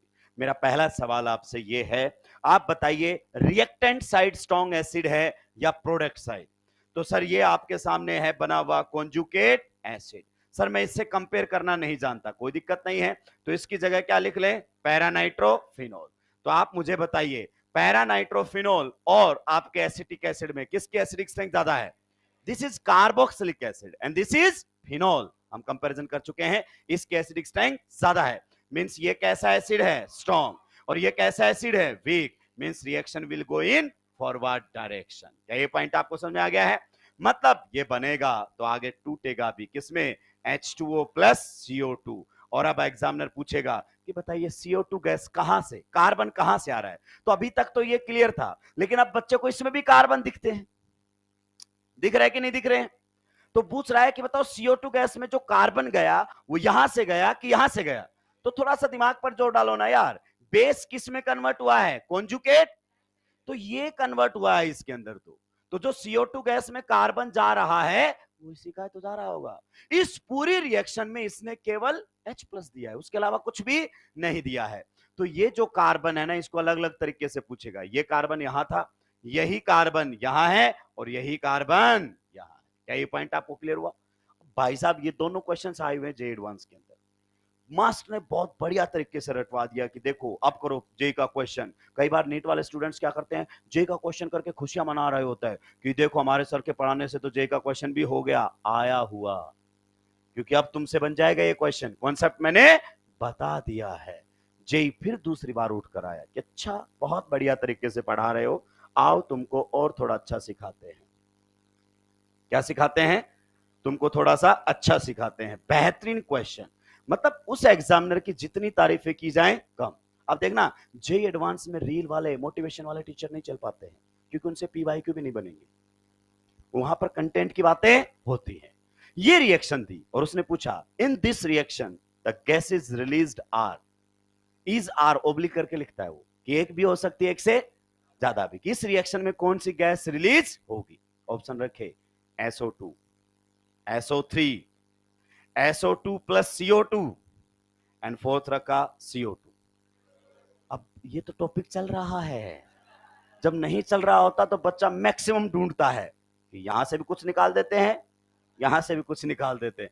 क्वेश्चन का कॉन्सेप्ट उसको समझ में ही नहीं आ रहा है, रिएक्शन में ये किसका काम कर रहा है और ये किसका काम कर रहा है, बेस। तो बताइए बेस यहां से इसका क्या चुरा लेगा, H प्लस। तो बताइए एसिड का तो क्या बन जाएगा दोस्त मेरे, कॉन्जुगेट बेस प्लस, अगर अपन बात करना चाहें बेस का क्या बन जाएगा दोस्त मेरे, कॉन्जुगेट एसिड। तो ये तो बन गया है क्या, कॉन्जुगेट बेस, और ये क्या बन गया है, कॉन्जुगेट एसिड। क्या ये पॉइंट आपको समझ में आ गया है? अब बताइए ये रिएक्शन स्पॉन्टेनियस है कि नहीं है, बताइए। इसको कंपेयर करना है, इसकी जगह क्या रख लो, पैरानाइट्रोफिनोल। आप बताइए पैरानाइट्रोफिनोल में से और आपके सल्फोनिक एसिड में से कौन स्ट्रॉन्गर एसिड है, then you will say it is stronger acid and it is weaker acid, means reaction will go in forward direction, और यही आपका टूटेगा आगे चलकर किसमें, H2O plus CO2. So in this reaction only CO2 gas will be released. ये JEE के question है, लगातार पूछ रहा है अलग अलग पैटर्न पर, मतलब आपको कॉन्सेप्चुअली स्ट्रांग होना पड़ेगा, आप रटकर वहां पर आंसर नहीं कर सकते। और नीट भी अब इसी पैटर्न पर आ गया है, 2025 में उसने दिखा दिया है कि जिसने पीवाईक्यू किए थे 10 से ऊपर क्वेश्चन नहीं बनने दिए उसके, 10 से ऊपर क्वेश्चन नहीं बनने दिए। आप बताइए, फिजिक्स की बात कर रहा हूं मैं, जब माइनर दे रहे थे, मेजर दे रहे थे, तो भाई साहब बच्चा बोल रहा था सर मेरे 40 ही सही हुए, 5 कैसे सही नहीं हुए मेरे, मैं आपसे पढ़ा हूं, मेरे तो सारे सही होने, बाद में जिससे पढ़ा था उसी से नहीं बन रहे थे। हालत, एग्जामिनर जब अपने वाले पर आता है सभी को सुलटा के चला जाता है। इस वाले क्वेश्चन पर ध्यान दीजिए, इस वाले क्वेश्चन पर ध्यान दीजिए। आप बताइए ये क्या है रिएक्शन में, एसिड, और ये क्या है रिएक्शन में, पक्का बताइए अगर रिएक्शन हुई तो किस प्रकार से होगी, Na प्लस HCO3, ये यहां से इसका H प्लस चुराएगा। आप बताइए एसिड का तो क्या बन जाता है, कॉन्जुगेट बेस, ये बन जाता है कॉन्जुगेट बेस प्लस, बेस का क्या बनेगा, कॉन्जुगेट एसिड। आप बताइए this reaction will be spontaneous or not, spontaneous or not. आप बताओ कैसे कंपेयर करेंगे, अरे इसकी जगह क्या सोच लो, para nitro, and you tell me which one is stronger acid, phenol or paranitrophenol? It means this time this is stronger acid and this is weaker acid. तो रिएक्शन फॉरवर्ड में नहीं बैकवर्ड में आएगी, CO2 gas will not be released, मतलब ये reaction आपकी feasible नहीं है। क्या ये रिएक्शन फिजिबल है, नहीं है। क्या इस रिएक्शन में CO2 गैस रिलीज होगी, नहीं रिलीज होने वाली। नेक्स्ट और लास्ट क्वेश्चन इस सीरीज के अंदर, अगर खुद प्रकट हो जाए कौन, पैरानाइट्रोफिनोल, पैरानाइट्रोफिनोल खुद ही आ जाए दूसरे की बजाय, अब कैसे बातें करेंगे। तो बताइए आप लोगों के सामने, आप लोगों के सामने यहां पर आ जाएगा O माइनस, यहां पर कौन रहेगा NO2, Na plus Spectator ion, साथ में कौन बनेगा H2CO3। आप बताइए this reaction will be spontaneous or not, in this reaction CO2 gas will be released or not. तो आंसर है यस। अगेन क्वेश्चन है जेई का, क्वेश्चन किसका है, जेई का, क्योंकि अभी आपने इक्विलिब्रियम चैप्टर नहीं पढ़ा है। इन दोनों की एसिडिक स्ट्रेंथ में कोई बहुत ज्यादा डिफरेंस, दिन रात का फर्क नहीं है, इनकी पीके वैल्यू ऑलमोस्ट क्या है, सेम, हल्का सा ये ज्यादा है और ये कम है, तो कंपेरेबल एसिडिक स्ट्रेंथ है। कंपेरेबल एसिडिक स्ट्रेंथ है तो मतलब रिएक्शन होनी शुरू हो जाएगी, स्टार्टिंग में रिएक्शन आपकी इधर क्या जाएगी, फॉरवर्ड में कम, और बैकवर्ड में, क्योंकि वो तो स्ट्रॉन्ग की तरफ लौटे, इधर लौटेगी ना वीक की तरफ, लेकिन जैसे ही ये थोड़ा सा बनेगा, बताइए इसमें क्या रिलीज हो जाएगा, H2O प्लस और CO2 गैस रिलीज हो जाएगी। तो आप जानते हैं ये डीकंपोज होने और इसकी कंसेंट्रेशन गिरने, अकॉर्डिंग टू लीच-एटली प्रिंसिपल रिएक्शन कहां शिफ्ट होने लगेगी, फॉरवर्ड डायरेक्शन में। तो जेई हर बार नए कॉन्सेप्ट के साथ आता है। तो जब एसिड्स की एसिडिक स्ट्रेंथ कंपेरेबल होती है, क्या होती है, तो इक्विलिब्रियम स्टेब्लिश हो जाता है उनके बीच में, और इस CO2 गैस का रिलीज होना इक्विलिब्रियम को फॉरवर्ड में शिफ्ट कर रहा है। तो ये रिएक्शन भी आपकी क्या होने वाली है, स्पॉन्टेनियस। क्या होने वाली है, स्पॉन्टेनियस। ध्यान रखना पैरानाइट्रोफिनॉल भी कर सकता है क्योंकि एसिडिक स्ट्रेंथ कंपेरेबल है। क्या ये पॉइंट आपको क्लियर हुआ, जल्दी से सुलटाएंगे। मैंने कोई लंबी चौड़ी सीरीज नहीं लिखवाई है, मेरे तो काम के बस यही है। इनफैक्ट आपके सारे क्वेश्चन कौन से वाले पॉइंट से बन सकते हैं, इस वाले पॉइंट से, इससे बन जाए।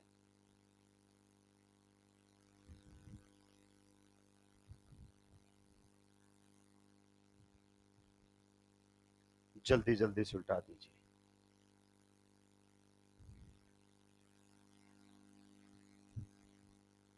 कार्बोनिक एसिड की जगह क्या पुट कर देंगे? पैरानाइट्रोफिनोल। और गिवन एसिड और पैरानाइट्रोफिनोल को आप थियोरिटिकली बहुत ही आसानी से कंपेयर कर पाएंगे।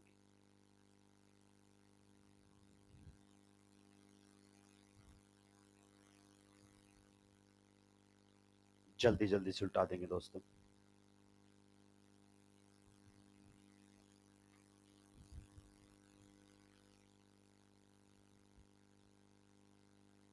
ये क्वेश्चन ट्रेंडिंग है, मैं बता रहा हूं आपको, क्योंकि इस पर अलग अलग तरीके से क्वेश्चन पूछे जा सकते हैं। एसिडिक स्ट्रेंथ को अलग पूछने की बजाय यही पूछ लेगा, क्योंकि एसिडिक स्ट्रेंथ ऑर्डर नहीं आएगा तो ये क्वेश्चन बनने वाले ही नहीं है। तो जब मल्टी कॉन्सेप्चुअल क्वेश्चन होते हैं, एग्जामिनर का ध्यान उधर ज्यादा होता है। सुलटा दिया है।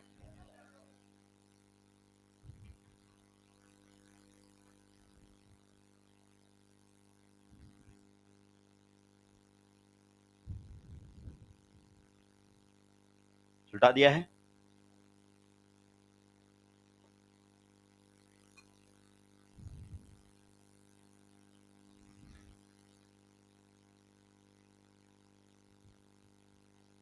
अब सुलटा दिया है।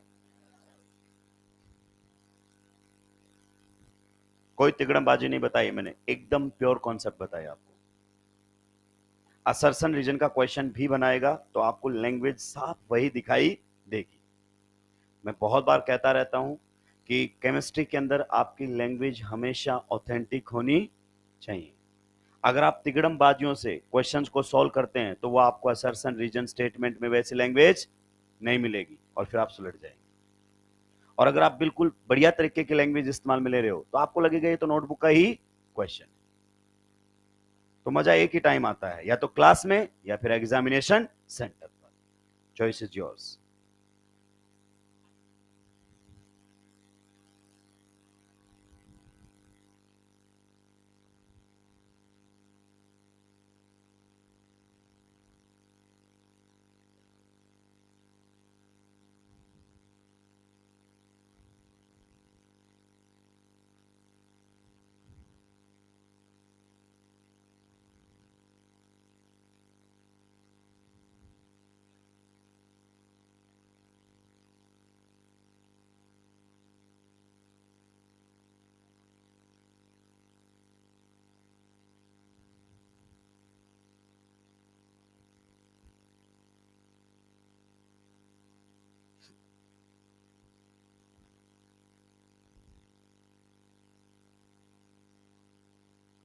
क्या आपका पिक्रिक एसिड एक्वस NaHCO3 में सोल्यूबल है?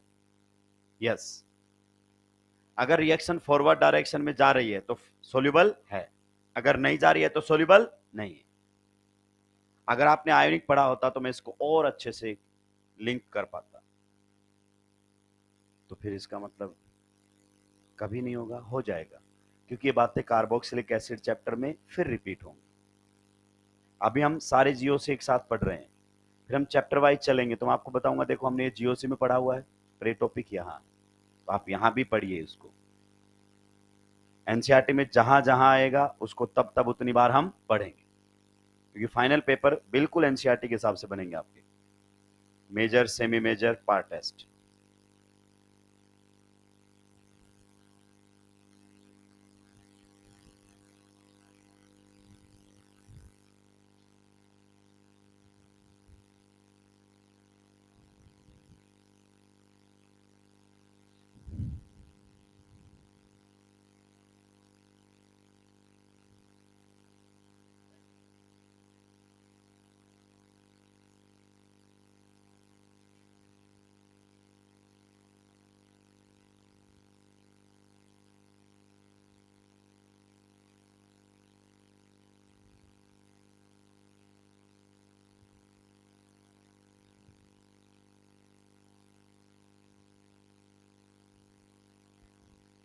सुलटा दिया है क्या?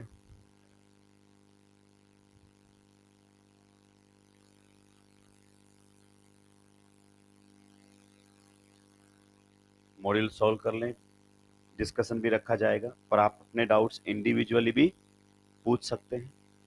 आपको आकर ये कहने की कोई ज़रूरत नहीं है कि सर मेरे को थोड़ी ज़्यादा डाउट है। आप अपने डाउट पूछिए। आप तब ये कहिए जब मैं आपको बताने से मना करता हूँ कि मैं तो 4 ही डाउट बताऊंगा, बताओ कौन से 4 पूछना चाहते हैं, तब तो आप ऐसा कहें।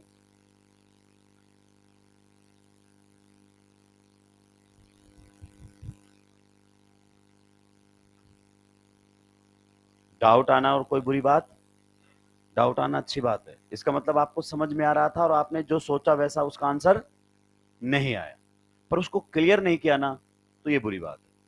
फिर सब्जेक्ट धीरे धीरे खत्म होने लगता है। और ऑफलाइन में आके डाउट क्लियर नहीं किए तो फिर ऑफलाइन का कोई मतलब, ये सारे के सारे टेलीग्राम पर भी आ जाते हैं। क्लियर। पर आप कोई भी लेक्चर क्लासरूम में बैठ के और एक बार घर पे देखना, दोनों में बहुत डिफरेंस मिलेगा। और मेन पॉइंट है डाउट। बच्चे टेलीग्राम पर हमको भेजते रहते हैं कि आप इसे पढ़ते हैं, थोड़ा इधर भी देख लीजिए। उनकी बात सही है, पर मैं ऑफलाइन वालों की तरफ देखता हूं। सुलटा दिया है, आगे बढ़ सकता हूं। कभी कंफ्यूजन तो नहीं आएगा CO2 गैस में कार्बन कहां से जा रहा है, कहां से जा रहा है, बेस से। रिएक्शन ने तो साफ ही बता दिया कि इन सब का काम तो केवल H+ देना है। एसिड रिएक्शन में क्या देता है, H+।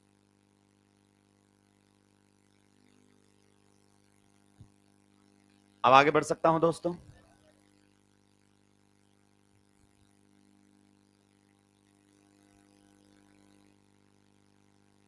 अब और धीरे धीरे लिखो। मैं आपको बता दूं, नीट के पेपर में टाइम लिमिट होती ही, जब आप पूरा कर दोगे तब वो पेपर OMR सीट ले लेते हैं आपसे। ठीक है। फिर भी कुछ रह जाए तो बोलता कोई बात नहीं, ये मेरे फोन नंबर है, व्हाट्सअप कर देना, मैं खुद बबल फिल कर दूंगा वहां पे।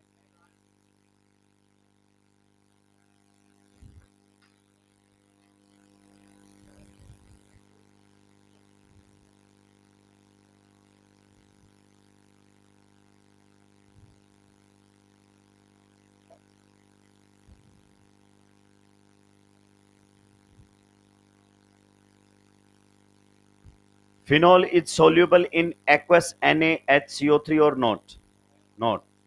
फिनॉल सोल्यूबल, रिएक्शन फॉरवर्ड में जाएगी तभी सोल्यूबल होगा, अदरवाइज सोल्यूबल नहीं होगा।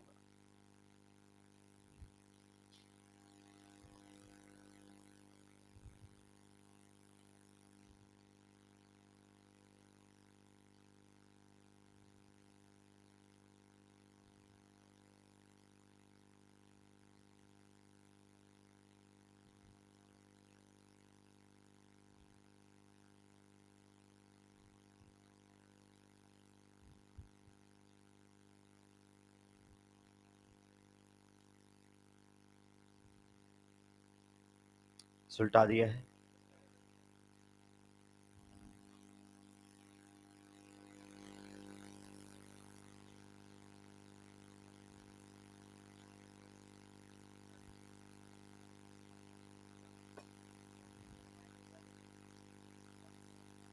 इन दोनों में से हल्का सा वो ज्यादा है एसिडिक स्ट्रेंथ, देखो लिखा हुआ ना, इसकी एसिडिक स्ट्रेंथ हल्की सी, जब ग्रेटर एंड इक्वल का साइन लग जाए मतलब डिफरेंस बहुत ज्यादा नहीं। हाँ, पीके वैल्यू उसकी ज्यादा है, के ए वैल्यू उसकी ज्यादा है। एसिडिक स्ट्रेंथ तो आप रिलेट कर सकते हैं ना। सुलटा दिया है।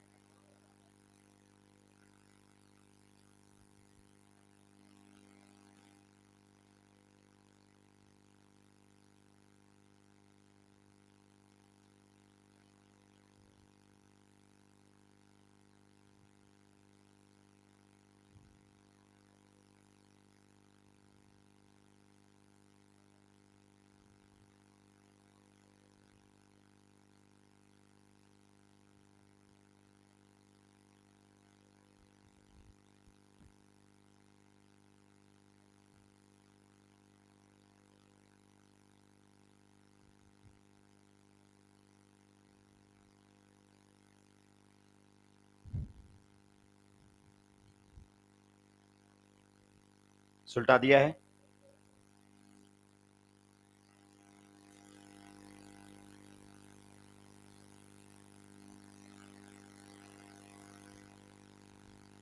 अब सुलटाया है, एक टॉपिक एक लेक्चर खा गया हमारा, और फिर भी तुम कहते हो कि तेज चल रहा है, लिखने नहीं दे रहा है। 15 से 20 मिनट में निपटता टॉपिक, तुम देखोगे दूसरी जगह, पर फिर हवा भी नहीं लगती कि हुआ क्या है। याद कर लो, बस याद कर लो, चलते जाओ, याद कर लो। देखिए नेक्स्ट, इलेक्ट्रोमेरिक इफेक्ट, जीओसी का आखिरी टॉपिक है। Tautomerism part of isomerism. तो टोटोमेरिज्म को छोड़ के सारे क्वेश्चन अब आप निपटा सकते हैं। पहले मॉड्यूल पर हाथ साफ करेंगे, देन ईएलपी पर। लिखिए, it is a temporary effect. जितने भी इफेक्ट्स आपने पढ़े हैं उनमें से यही टेम्परेरी है। It is a temporary effect. It is a temporary effect. आइए मेरे कुछ सवालों के जवाब दीजिए आप। हमने 4 इफेक्ट डिस्कस किए हैं, इसको हम डिस्कस कर ही रहे हैं। Inductive, hyper, resonance and electromeric. इन चारों में से टेम्परेरी कौन सा है? इलेक्ट्रोमेरिक। इन चारों में से डिस्टेंस डिपेंडेंट कौन सा है? इंडक्टिव। कौन सा है? इंडक्टिव। क्लियर है? चलिए डेफिनेशन लिखिए इसकी।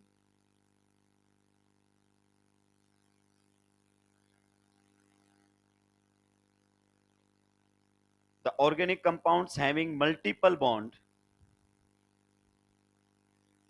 the organic compounds having multiple bond, the organic compound having multiple bond, bracket में लिखो ए डबल और ट्रिपल बॉन्ड, ए डबल और triple bond can show this effect, can show this effect. तो पहला क्वेश्चन तो यही से पूछ सकता है कि इलेक्ट्रोमेरिक इफेक्ट कौन शो करेगा। तो इलेक्ट्रोमेरिक इफेक्ट शो करने के लिए उसमें मल्टीपल बॉन्ड यानी कि पाई बॉन्ड होना। भाई एक से ज्यादा बॉन्ड एटम्स के बीच में बनेगा तो मल्टीपल का मतलब पाई तो होता है, तो पाई बॉन्ड होना ही होना चाहिए। अगर पाई बॉन्ड नहीं है तो इलेक्ट्रोमेरिक इफेक्ट नहीं होगा। जैसे अगर आपसे पूछा जाए क्या इस मॉलिक्यूल में इलेक्ट्रोमेरिक इफेक्ट है? नहीं, मल्टीपल बॉन्ड ही नहीं है। तो ये बेसिक्स होते हैं जब हमें पता ही नहीं चलता है। आगे लिखिए इसी में डेफिनेशन अब आएगी इसकी। It is defined as, it is defined as, it is defined as the complete transfer, it is defined as the complete transfer of a shared pair of pi electrons, it is defined as the complete transfer of a shared pair of pi electrons, underline the word pi electrons। किसका transfer होगा? पाई। अगर पाई है ही नहीं तो फिर ये effect होगा ही नहीं। It is defined as the complete transfer of a shared pair of pi electrons to one of the atoms, to one of the atoms, to one of the atoms, to one of the atoms joined by a multiple bond, joined by a multiple bond,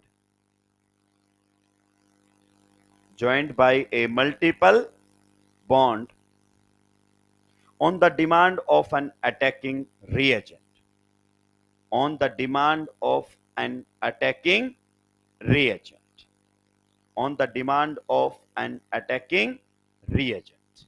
clear? समझाऊंगा मैं आपको, पहले पूरा लिख लेते हैं।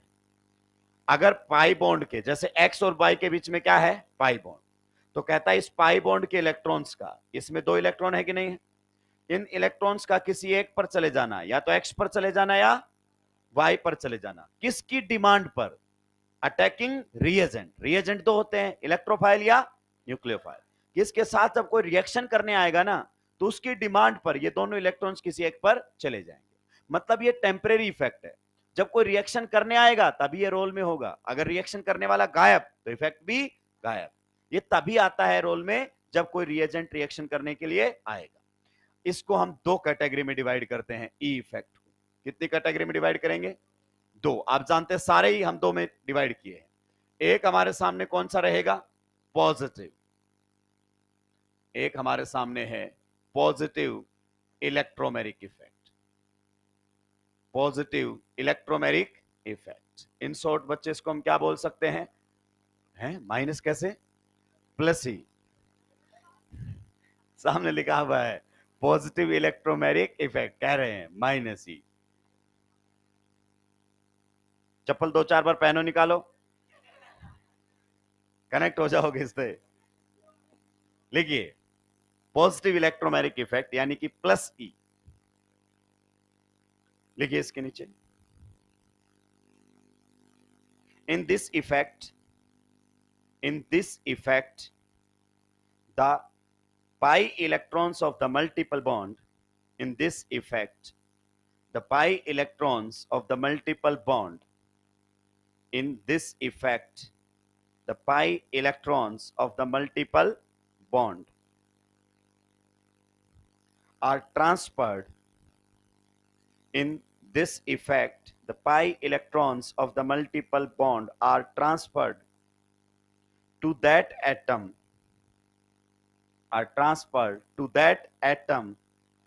to which the attacking reagent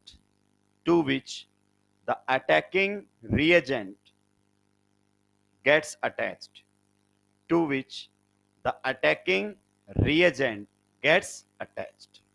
यानी कि पाई इलेक्ट्रॉन उसी पर ही जाते हैं जिस पर रिएजेंट आपका जुड़ने वाला होता है। ठीक है, अभी समझाएंगे वो बढ़िया तरीके से।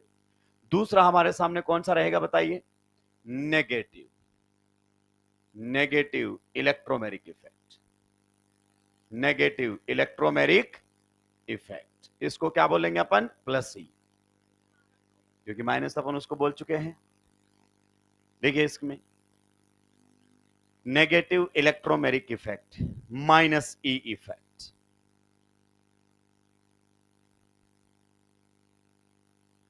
In this effect,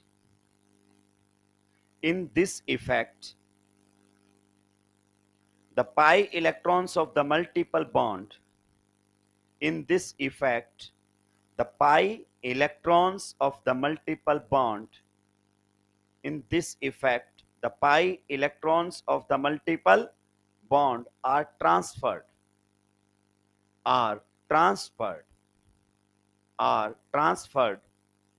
to that atom,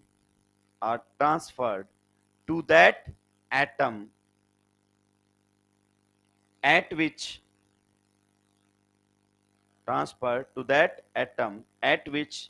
the attacking reagent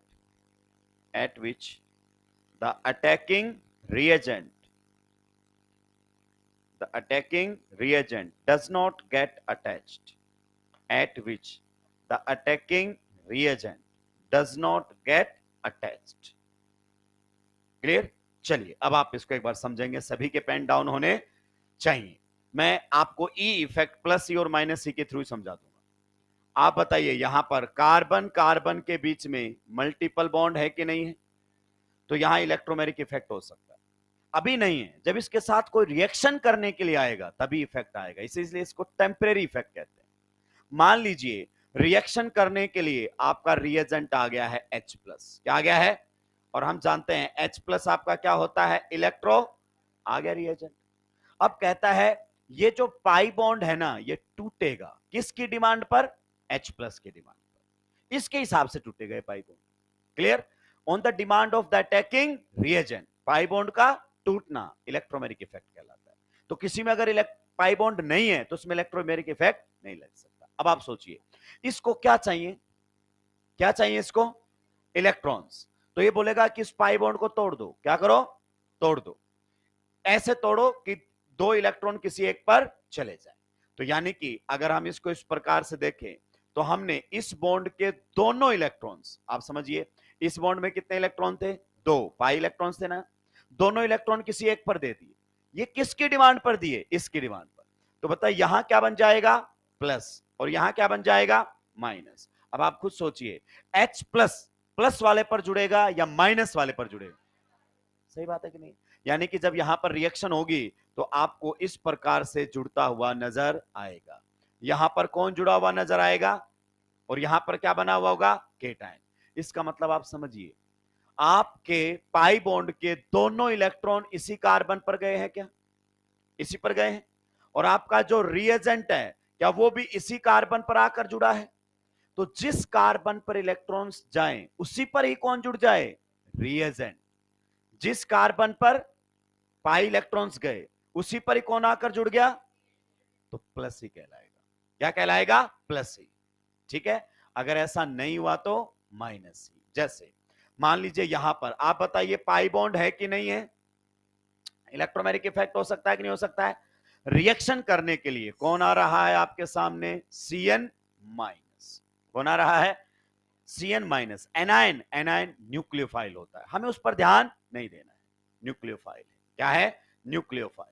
अब इसकी डिमांड पर यह पाई बॉन्ड टूटेगा। अब आप कैसे टूटेगा साहब? क्योंकि ये तो दोनों सेम थे, कहीं भी प्लस माइनस बना लो, कार्बन कार्बन ही थे। लेकिन यहां एक कार्बन और एक ऑक्सीजन। ये आपको आगे पता चलेगा रिएक्शन में कि ये क्या है? न्यूक्लियोफाइल। तो इसकी डिमांड पर बॉन्ड टूटा, आपको इस पर ध्यान देना नहीं है। मैंने बॉन्ड तोड़ दिया ऐसे, मान लीजिए यहां पर क्या बना दिया है? माइनस। दोनों इलेक्ट्रॉन्स किस पर गए मतलब? और यहां पर क्या बना दिया है? प्लस। अब मुझे इतना बता दो, Cn माइनस कहां जुड़ेगा? कार्बन पर कि ऑक्सीजन पर? सही बात है। तो यहां पर अगर अपन बात करें तो यहां पर आकर कौन जुड़ गया है? Cn। और यहां पर कौन है? O minus. आप मुझे बताइए ये प्लस ई का एग्जाम्पल है या माइनस ई का? इस रिएक्शन को देखो, इस रिएक्शन में क्या हुआ कुछ नहीं पता, लेकिन प्रोडक्ट को देखकर बता सकता हूं। प्रोडक्ट को देखकर मैं बता सकता हूं कि दोनों इलेक्ट्रॉन किस पर गए थे? तो इलेक्ट्रॉन तो किस पर गए, पर आपका रिएजेंट किस पर गया? तो इलेक्ट्रॉन जिस पर जाए रिएजेंट उस पर ना जाए तो माइनस ही। इलेक्ट्रॉन जिस पर जाए और रिएजेंट उसी पर जाए तो प्लस ही। क्लियर? तो ये तो एग्जाम्पल हो गए। नेक्स्ट और लास्ट एग्जाम्पल, आप मन ही मन अब शब्द ना सोचें इसके लिए। अब आपको बस ये बताना है कि ये एग्जाम्पल प्लस ई का है या माइनस ई का।